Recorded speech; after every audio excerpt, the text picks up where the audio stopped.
gente de Reddit, arrojen datos perturbadores. Yo empiezo, probablemente ya has estado en el hospital en el que podrías morir. Nunca podrás saber si las personas que te rodean realmente existen o son una creación de tu cerebro. Es más probable conocer a un psicópata que a tu alma gemela. En este momento tu cuerpo está produciendo células cancerosas, que son neutralizadas por tu sistema inmune, solo hace falta que una de ellas se escape para desarrollar un tumor, que podría matarte. Cuando las vacunas, químicos y armas biológicas son probadas en humanos, el 70% son probadas en los países más pobres de África, la ONU sabe esto y lo ignora. Vas a morir en un futuro lejano y no vas a poder evitarlo. Hay solo dos posibilidades: o estamos completamente solos en el universo o no lo estamos. Si lo piensas bien, ambas son igual de inquietantes. Más gente muere de hambre en una semana que por COVID-19 en lo que va de año. ¿Qué consejos conocen que podrían salvar vidas?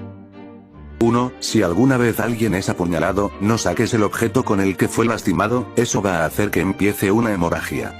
2. Para detener una hemorragia, presiona la herida para evitar que salga demasiada sangre. 3. Tienes que saber RCP y la maniobra para cuando alguien se asfixia con comida. 4. Un fuego se apaga más rápido si le sacas el oxígeno, o sea, cubriéndolo con alguna cosa como una manta. Configuren su celular para mandar alertas a sus familiares en caso de emergencia, presionando 3 veces el botón de encendido.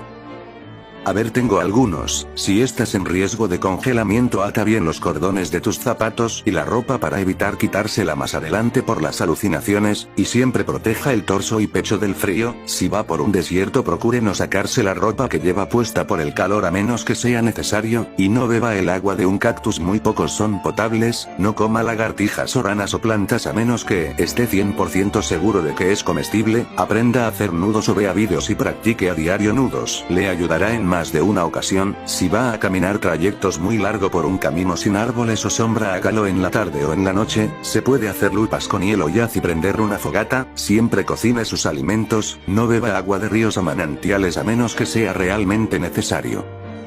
Si te encuentras en un terremoto de gran magnitud y de verdad es muy intenso, el lugar más seguro de un edificio es al lado de un ascensor, ojo, no adentro, al lado, y en caso de que estés en un hospital o una clínica, el lugar más seguro es la sala de operaciones, básicamente porque los ascensores por su propia naturaleza están normalmente rodeados de placas, que son enormes piezas estructurales que recorren el edificio desde su sótano más bajo hasta el piso más alto, y en las salas de operaciones es lo mismo. En ese caso está diseñado así, ya que los doctores, aunque haya un terremoto, tienen que seguir con la operación.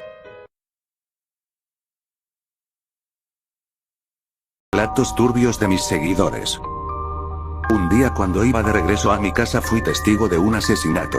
Salí de la escuela e iba hacia mi casa, cuando de repente vi a algunas personas y a una mujer suplicando que la dejaran ir. El hombre se agachó, lo estaban apuntando con un arma, le dieron 2 disparos, uno en la cabeza y el otro en el pecho. Él cayó y me escondí. El tipo me miró, salí corriendo a mi casa con mis primas y nos encerramos con el miedo de que nos hicieran algo.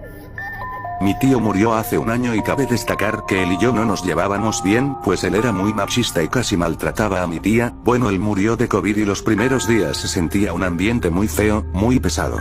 Una noche tenía que ir al lavadero que se encontraba en la azotea y sentía como alguien venía detrás. Yo al principio no me asusté porque pensé que era mi mamá, pero cuando volteo no había nadie, así que al principio no hago caso y sigo caminando, hasta que escucho una respiración en mi nuca, y al principio me paraliza, pero después salgo corriendo. Esa misma noche en la madrugada se escuchó un grito, era un grito de mujer pero muy perturbador, solo mi mamá y yo lo escuchamos. Lo peor es que ahora mi tía vive con nosotros y duerme en mi cuarto, y ella tiene las cenizas de mi tío aquí.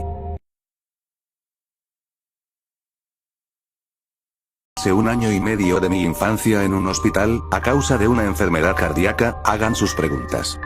¿Cómo estaba el ambiente allí?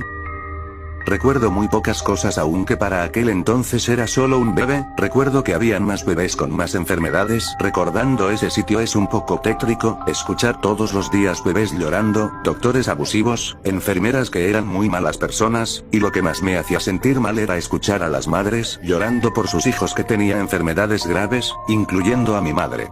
¿Ha sido hereditaria tu enfermedad? ¿Te sientes bien actualmente? Siempre que voy al doctor o al hospital y hablan de mi enfermedad dicen que es hereditaria, pero actualmente no conozco a nadie de mi familia que la tenga. Cuando tuve esa enfermedad me tuvieron que hacer una operación a corazón abierto, después de unos años todo iba bien pero no podía hacer mucho esfuerzo y eso trajo que me hicieran bullying en las escuelas. Actualmente me siento bien, tengo amigos, me ejercito, fumo y bebo, pero a la vez en ocasiones mi enfermedad me trae malos recuerdos y ya siento que es como un trauma más con el que vivo. Durante tu estadía en el hospital, ¿tuviste alguna experiencia perturbadora o incómoda? Ahora que lo dices, recuerdo que veía un bebé igual que yo pero era demasiado flaco, casi anoréxico diría yo, en una forma muy perturbadora. Luego cuando ya tomé conciencia y estaba más grande le pregunté a mi madre qué había pasado con ese niño. Mi madre me cuenta que ella un día llegó al hospital y que vio a la madre del niño llorando mucho. Resulta que el niño también tenía una enfermedad, a lo que le hicieron una transfusión de sangre y parece que esa sangre tenía SIDA o alguna enfermedad de ese tipo. A día de hoy no sé qué habrá pasado con la madre y el niño, pero espero que estén bien, y el niño haya podido vivir con esa enfermedad. ¿Algún truco psicológico que sepas que no mucha gente sabe? 1. Cuando quieras tener el control de una conversación, tan solo guarda silencio, la gente se suele incomodar mucho y habla de demás. 2. Cuando quieras llamar la atención de alguien, llámalo por su nombre, esto genera algo en el cerebro que nos hace sentir importantes. 3. Cuando quieras llevar las riendas de una conversación, ignora totalmente lo que la otra persona diga. Esto se llama escucha activa, ya que finges que no lo haces, cambia el tema de conversación y la otra persona seguirá tus pasos. 4. Cuando alguien te intente humillar o decir algo para hacerte pasar por idiota, dile esto. Cuando dices, aquí dices lo que te dijo, es realmente lo que quieres decir. Él te dirá algo como, uy, pues qué delicado, era una broma. Tú responde, bueno, así veo mejor cómo piensas, esto te dará a respetar en más de una ocasión. 5. Cuando le quieras pedir un favor a alguien, primero dile algo que obviamente no hará y luego le pides el favor que originalmente le ibas a pedir, ya que se sentirá mal por no haber hecho el primer favor.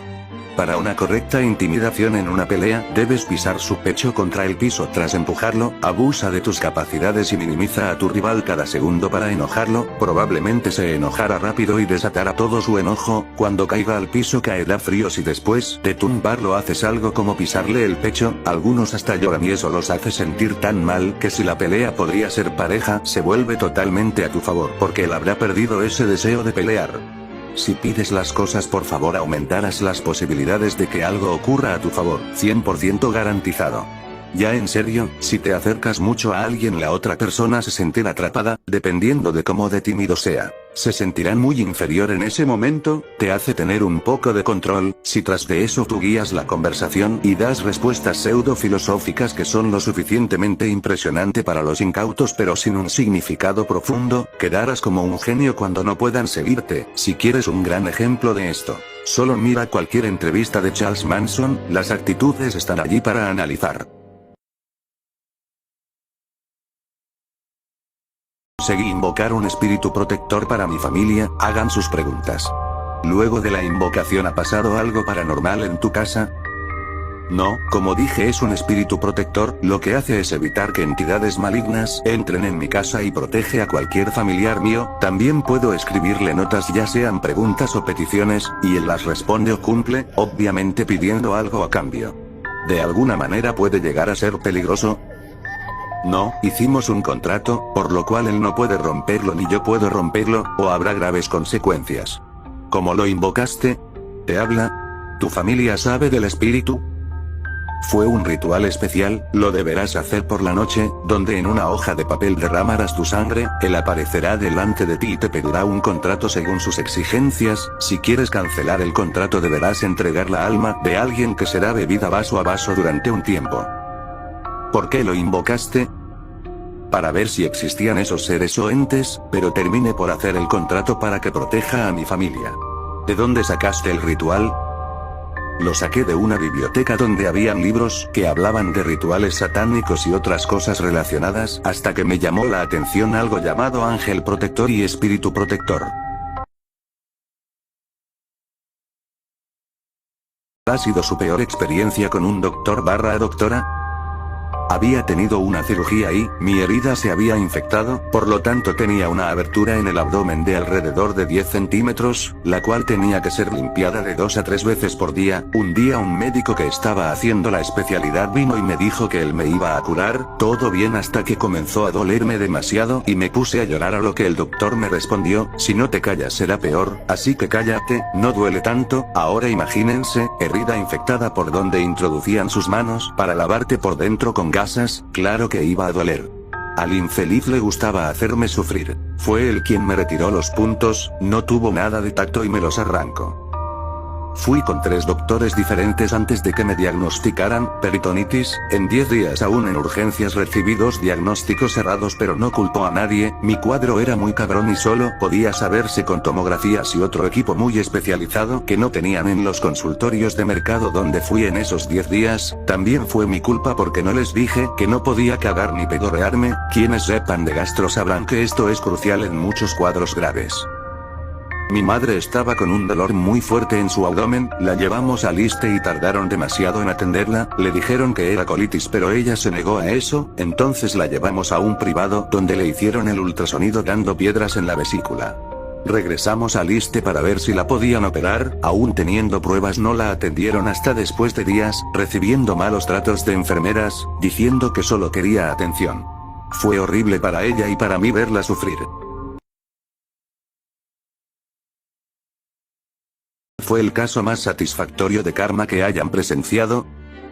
El 5 de noviembre de 2019 conocí a una chica de Chile, ella era amable, divertida, graciosa, se puede decir que la chica perfecta para cualquier chico. Nos hicimos novios en muy poco tiempo, ella me terminó, estuve algunos meses llorando por ella y otra vez empecé a hablarle, para ver si podríamos intentarlo otra vez. Yo como tonto creía que sí, pero ella me confesó que me dejó porque me fue infiel con 3 chicos y según ella se sentía culpable. La dejé de hablar, la bloqueé de todas partes. Hace unas semanas me enteré que su novio, uno de los chicos con cual me engañó, le fue infiel con su prima, y su prima terminó embarazada de él. Mi padre engañó a mi madre con su mejor amiga, se fueron a vivir juntos y fue un desastre, ella terminó odiándolo. La gota que derramó el vaso fue cuando mi padre llevó a mi hermana a comprar mucha ropa interior como regalo de 15 años y guardó el recibo. La mujer encontró el recibo y pensó que la ropa había sido para mi madre, la mujer lo dejó ese día.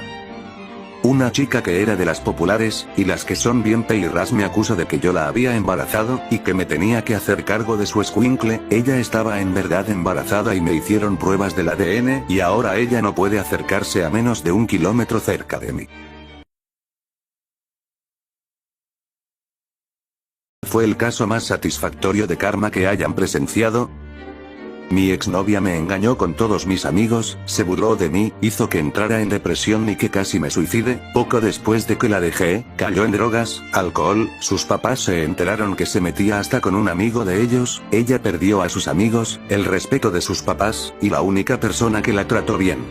Una profesora de hace ya varios años, fue muy mala con los varones, porque su esposo le secuestró a su hijo por 1 año. Después supe que falleció en un accidente de carro, pago por todos sus pecados. Tuve una novia hace unos años, duramos muy poco porque le gustaba un amigo mío, mi amigo la rechazó, me buscó por al menos 1 año, en ese mismo año la rechacé 3 veces por lo menos, sin duda muy satisfactorio. Soy un ex militar, ¿quieren hacer preguntas? ¿Mataste? Claro, en todo mi servicio realicé 31 bajas, mi primer asesinato fue en una emboscada, apenas era mi tercer despliegue, tenía 23 años, después de que realizas tu primer asesinato no pierdes la cuenta de las bajas que haces, o por lo menos yo no perdí la cuenta. ¿Todas esas bajas fueron criminales? Claro, siempre después de cada enfrentamiento, verificábamos que todas las bajas fueran de criminales, los identificábamos con tatuajes, uniformes, tipos de armas, etc. ¿Tuviste algún tipo de herida muy grave? Claro, tuve un impacto de bala en el brazo, por suerte fue un calibre 9 mm. Por ahí mencionabas que en algún momento recibiste un impacto de bala, ¿qué se siente recibir un impacto de bala? Lo que yo sentí cuando recibí el impacto es como se iba adormeciendo mi brazo y después de unos cuantos segundos sientes como si algo se estuviera quemando dentro de ti. Yo sentía un ardor insoportable y como si me hubiesen roto el brazo en varias partes, es algo que no le deseo a nadie. ¿Qué es lo más turbio que has vivido? Cuando cumplí 5 años de servicio, me enviaron a un operativo con la finalidad de hacer la detención de un pozolero, que es el sicario encargado de desaparecer a sus víctimas. Cuando por fin dimos con su ubicación, al entrar en la casa donde se encontraba en una bodega, encontramos un refrigerador como los que usan en los centros comerciales repleto de cadáveres de niños de no más de 8 años aparentemente con señales de tortura. En ese momento, no pude contener las lágrimas e incluso vomité de la tristeza, enojo e impotencia, ya que nunca había visto tanta crueldad. Soy una persona naciente de un barrio de mala muerte. Hagan sus preguntas. ¿Qué fue lo peor que has visto ahí? Tuve un amigo que había denunciado a un vecino de la misma calle porque le había robado sus zapatos. Resulta que en el barrio todo se sabe. El tipo se enteró de quién fue y pasó 2 semanas afilando un machete afuera de su casa. Un día le dije a mi amigo que no podía jugar con él, se fue a su casa, ya eran como las 5 p.m. cuando empecé a escuchar llantos. Pasa que el tipo que estaba afilando el machete entró por la parte de atrás de su casa y mi amigo estaba en su cama durmiendo cuando entra el hombre y le da un machetazo entre el ojo y la frente, cortándole el rostro y otro en el cuello dejándolo sin cabeza. Su madre escuchó quejidos y cuando entró ve a su hijo en la cama sin vida y sin cabeza. Ella intentó sacarlo de la casa y el tipo que lo mató estaba detrás de la puerta y la agarró del cabello y le pasó el machete por el cuello degollándola por completo. Supe de eso porque vi y escuché cuando la policía llegó y agarraron al hermano del asesino, porque él fue quien dijo que mi amigo estaba solo en casa. Vi a la policía romperle sus dedos y matarlo a sangre fría. ¿Qué ha sido lo más salvaje o turbio que ha pasado en ese barrio? Esa es una muy buena pregunta, te la responderé de la siguiente manera. En mi barrio había un chico en ese tiempo como de 20 años que hizo un pacto con el diablo. Es algo loco, pero te lo digo, porque mi tía fue quien lo ayudó a hacer eso, ya que ella practica la magia negra junto con su esposo. Ella, para hacer eso, tuvo que caminar en el barrio a las 3 am de la madrugada, dando así el inicio para continuar con el pacto. Al día siguiente los vecinos comenzaron a hablar sobre algo que pasó a las horas de la madrugada. Alguien se había metido a las casas. Ese tipo mató a varias personas. Tanto fue el escándalo que muchos oficiales de policía llegaron al barrio. Cuando lo vieron le comenzaron a disparar y la gente no explicaba cómo las balas no podían salir del arma, y eso lo vi, no salían hasta que él se fue y pude oír que el arma se disparó sola. Hasta la fecha no lo han podido atrapar. Tengo sueños premonitorios desde pequeña, algunos ya se cumplieron y otros espero que no lo hagan. Pregúntame si quieres saber más. Cuando nací estaba muerta, los doctores tuvieron que darme reanimación por unos minutos hasta que volví. Mi mamá dice que seguramente a eso se deba el que desde pequeña pueda ver cosas, personas y entes. Además de ser súper sensitiva, puedo saber cosas sobre las personas con solo tocarlas, cosas que no me han contado pero simplemente lo sé. He experimentado los viajes astrales, aunque no son como los cuentan, puedo sentir el aura de las personas. ¿Cuál fue tu sueño premonitorio más representativo que se cumplió? ¿Algún sueño premonitorio acerca de la humanidad? Sobre la humanidad solo puedo decir que somos nuestra propia ruina. No nos tengo fe y sé que el fin está cerca, pero no tanto como para que lo vivamos nosotros. Lo sé por la presencia de entes oscuros por todos lados y también porque las profecías de los que vinieron antes de mí así lo afirman. Por otro lado, una de las profecías a las que más temo es esta. Una nube de polvo se esparce, gris y marrón, pica en la garganta y arde en los ojos, el sol se oculta y todo queda en penumbras, el silencio y luego los gritos, llantos y quejidos de los que como yo se ocultan en las penumbras, moribundos anhelando el aire. A mis pies el pavimento está caliente, casi rojo, y entonces la veo, la segunda ola, una ola de fuego que se traga todo y a todos. Silencio. Esa la escribí en el 2014 y está en una libreta especial donde escribo los sueños que creo son premoniciones. No sé si ya se cumplió en alguna parte, pero espero no estar ahí cuando pase. Hola, me da mucha curiosidad sobre qué cosas puedes saber de las personas tocándolas. Bueno, normalmente siento sus energías, es como si fueran colores, cada persona tiene un color, algunos son brillantes y hermosos, otros son opacos y otros son como sobras. Cuando toco a alguien puedo ver sus colores y saber si es alguien bueno o malo, en mi propio criterio. Esto me ha ayudado mucho ya que me ha alejado de personas que no son buenas para mí. También si me concentro y cierro los ojos, puedo ver imágenes de lo que ha vivido, sintiendo lo que sintió en ese momento. A veces son solo pensamientos, como si de repente entraran en mi cabeza y sé que no son míos, entonces solo repito lo que a mí me llega como si me lo estuvieran contando. ¿Qué tanto ha afectado esto en tus decisiones en el día a día? Bueno, supongo que me ha afectado mucho, empezando porque soy reacia al contacto físico, no me gusta. Vivo con el miedo constante de ver algo o a alguien incluso cuando estoy sola, a veces me siento la persona más loca del mundo y hasta yo misma me cuestiono a veces si todo esto es real. Me da miedo volver a soñar la muerte de un familiar o amigo, tengo miedo a perderlos si se enteran de esto, así que solo un pequeño grupo de mis familiares lo saben y eso me hace sentir mal conmigo misma porque me gustaría contárselo a mi pareja, pero por alguna razón sé que eso dañaría nuestra relación. Siempre me pregunto en qué momento algo de lo que soñé se cumplirá y si trabajo en un psiquiátrico, pregunten lo que quieran. ¿Cuál es el paciente más enfermo que te tocó?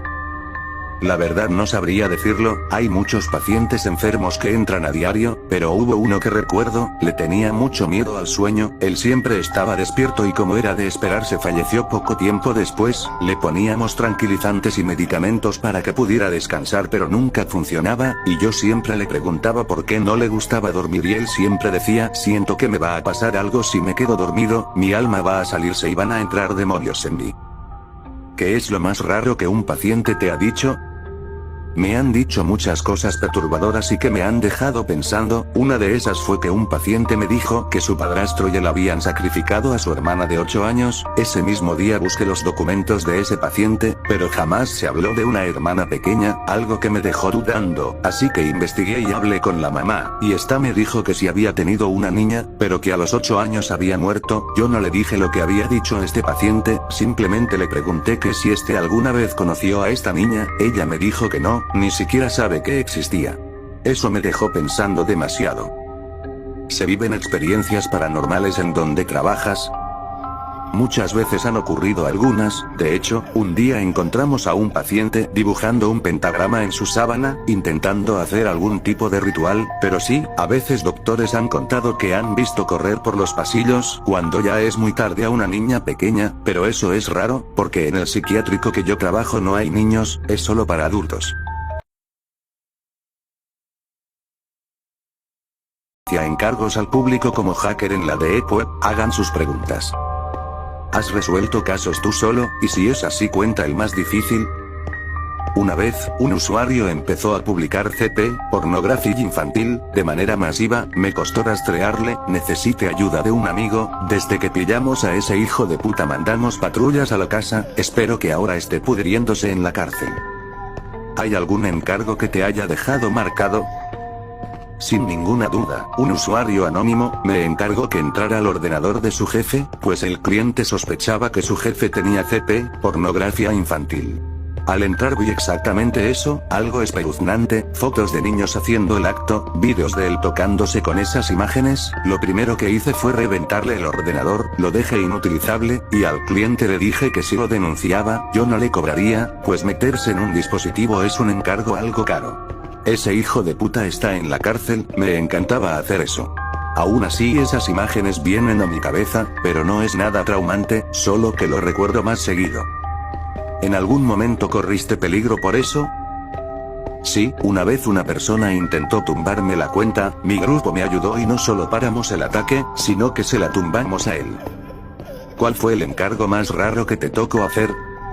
Pues bueno, un día como otro cualquiera, un usuario, cálculo de edad joven, me pidió que le creara y publicara un blog en una capa medio profunda de la Deep. Yo acepté, pues me ofreció una buena suma de dinero, me pagó en bitcoins pero convertido serían unos $250. Al contactar con él, le pregunté de qué quería que hablara el blog, me pasó un PDF con el contenido que debía de contener el foro, era pornografía y de gerontofílico sádico, personas muy mayores haciéndose daño, yo tuve que hacer mi trabajo, le di permisos de admin para que él subiera más contenido en un futuro, eso sucedió hace 3 meses, a día de hoy no sé nada de ese usuario. Familia hace brujería con magia negra y blanca, pregunten lo que quieran. ¿Qué es lo más oscuro que se puede hacer con magia negra? Es un ritual que se lleva mucho esfuerzo y horas de trabajo, pero lo que se puede hacer con magia negra es matar a cualquier persona a través de sus sueños. ¿Pueden invocar espíritus? ¿Saben qué hay después de la muerte? ¿Qué trucos saben hacer? Sí, después de la muerte viene tu propio sufrimiento, puedo quebrar ventanas u objetos de vidrio solo con verlo. Después de la vida viene mi sufrimiento. ¿Qué significa eso? Nadie va al cielo así de fácil, todos deben pasar por sus pecados y perdonarse a sí mismos. Es decir que cuando muera me van a hacer daño, y luego Dios decide si me voy al cielo o no. El que decide no es Dios, eres tú. Cuando llegas al infierno pasas por todos tus pecados y tú eres el que decide si de verdad mereces estar en el cielo.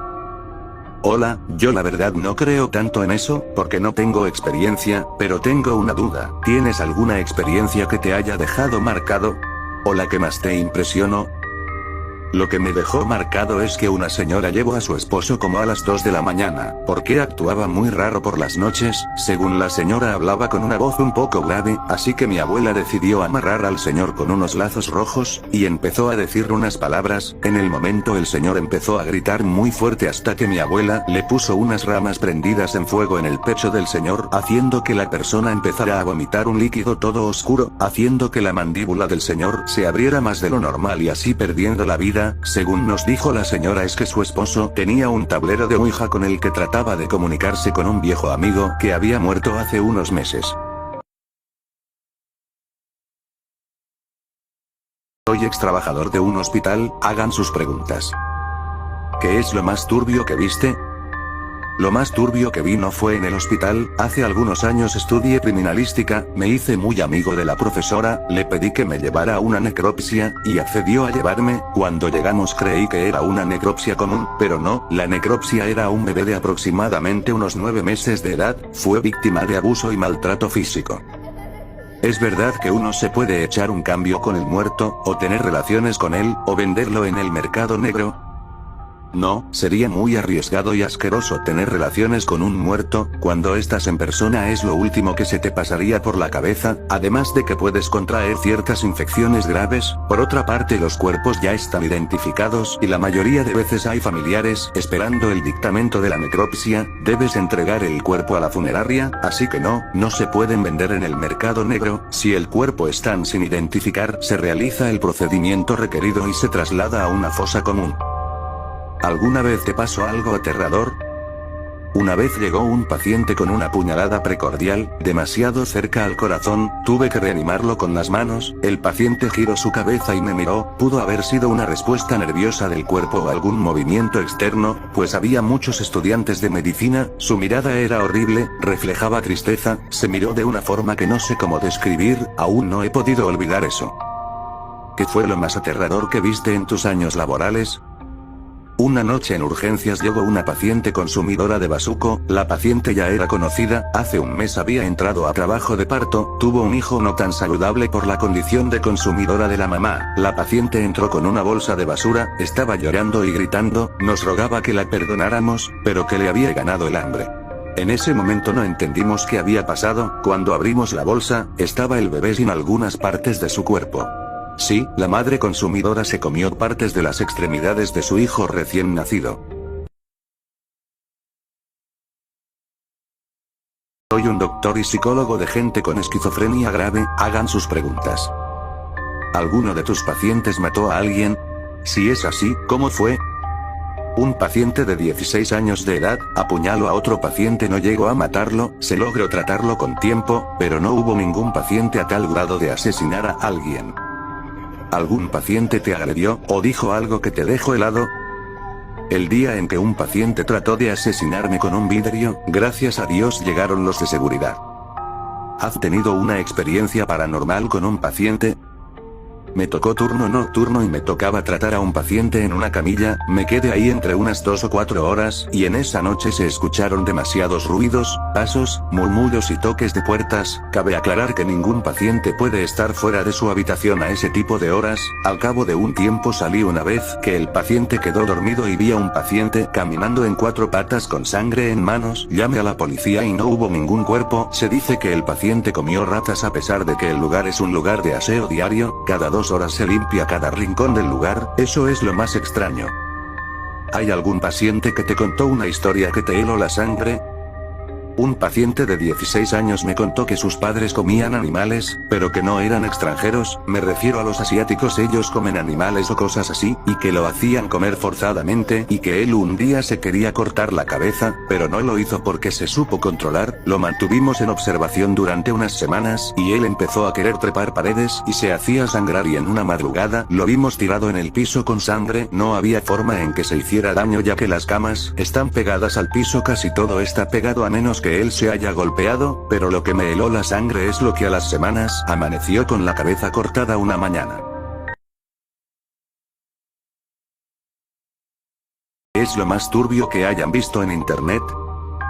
Vi cómo abusaban a una niña de 6 o 7 años en directo, después la asesinaron, me culpo porque no pude hacer nada por ella. Presencié en un video de cómo mataban a un señor con un arma y le destruían la cabeza, desde ese día no dejo de pensar en eso. Vi un video de un accidente en moto, el tipo se cayó de cabeza en la pista, la velocidad le giró la cabeza, al acercar la cámara, habían centímetros de pelo, carne y trozos de hueso, luego pedazos de cerebro y finalmente la mitad del rostro del tipo con su ojo colgando. Otra es cuando entré a un subreddit Gore, había un video de unos tipos abriendo a otro tipo aún vivo, con un cuchillo abrieron su pecho, empezaron a separar la carne de las clavículas para arrancarle la cabeza, el otro empezó a buscar su corazón, lo arrancó mientras el otro separó la cabeza del cuerpo, el tipo mostró el corazón a la cámara, aún latía, el otro tiró la cabeza en una esquina de la habitación y empezaron a patear el cadáver. Fue muy fuerte, pero creo que yo haría eso con los abusadores, sobre todo aquellos que abusan de niñas pequeñas, las amenazan y embarazan, creo que se lo merecen. Solo algo de gore, ese tipo de cosas, pero la mayoría de los que comentan han visto cosas peores que yo. Lo más fuerte que vi es a 2 perros comerse las partes íntimas de una persona que todavía seguía viva y gritaba de dolor, mientras unos tipos lo agarraban para que no se moviera. Vi como un tipo se metía un destornillador por su aparato reproductor, se iba desangrando, pero él sentía placer de eso. También vi como una chica se metía una serpiente, eso sí era muy asqueroso. ¿Es lo más turbio que saben de su familia? Mi abuelo abusó de su hijastra de 12 años y la dejó embarazada, lo peor es que la niña creía que era como su novio o algo así, nunca supe qué pasó con el bebé, si lo tuvo, si abortó, si lo abandonaron o qué, pero al menos mi abuelo ya está en la cárcel. Esto toda mi familia lo sabe, pero ahí va. Mi tía, hermana de mi mamá, supuestamente había quedado embarazada de su novio quien estaba en la marina. Cuando nació la bebé todos la queríamos, vivimos juntos más de un año, era como una hermana para mí. Luego mientras estábamos visitando a mi familia en Buenos Aires, soy argentino, mi prima pequeña de ya 1 año y yo, nos quedamos un par de días en la casa de su primo, me quedé en una habitación cuando empiezo a escuchar unos sonidos peculiares, estaban teniendo relaciones en la habitación de al lado, sé lo que se siente ya que escuché a mis padres varias veces, cuando era niño pero nunca les dije nada, en fin preferí quedarme callado, luego toda la familia se enteró, pero lo peor no fue eso, resulta que mi prima en realidad fue producto del incesto de ambos y lo ocultaron todo este tiempo. Lo peor es que la familia de mi ex tío, de quien creíamos era el padre de mi prima, viajó de Buenos Aires para celebrar su baby shower, engañó a ambas, ella se fue con mi prima y no he sabido más de ellos. Lo peor fue que mi abuela la defendía, mi madre se enojó con las dos, lo cual separó a nuestra familia. Cuando mi madre quedó embarazada, la familia de mi padre no lo tomaron tan bien. Bueno, mi abuela me cuenta que cuando ya tenía barriga de embarazo, le pegaron a mi madre, casi me matan. Mi abuela estuvo internada en un psiquiátrico por una depresión muy avanzada que tenía, que por eso mismo la internaron ya que la crianza que ponía sobre sus hijas, mi mamá incluida, era terrible, que las golpeaba y gritaba y así. Soy ex trabajador de la morgue, hagan preguntas. ¿Qué es lo peor que has visto? Una mujer descuartizada. ¿Es cierto que hay muertos que a veces se mueven? Sí, es por los reflejos del cuerpo. ¿Porque llegan a defecar los cuerpos o cosas así? Sí, pero exactamente no solo liberan lo que juntaron antes de morir, cuando lo vacían ya no se puede generar más excremento. Hasta los animales en el momento de morir se cagan y mean, la razón es que los gases propios de los procesos digestivos ayudan a salir a los últimos detritos de nuestra vida, los músculos se relajan, y con estos el esfínter que regula la salida de los desechos líquidos. ¿Te han asustado alguna vez? Sí, una vez preparé uno, recién tenía un mes trabajando allí, y cuando volví estaba en una posición distinta, me asusté pero con el tiempo te acostumbras. ¿Cuál es la persona más vieja con la que te ha tocado revisar? Un señor de 80 años, por lo general es más frecuente personas de esa edad.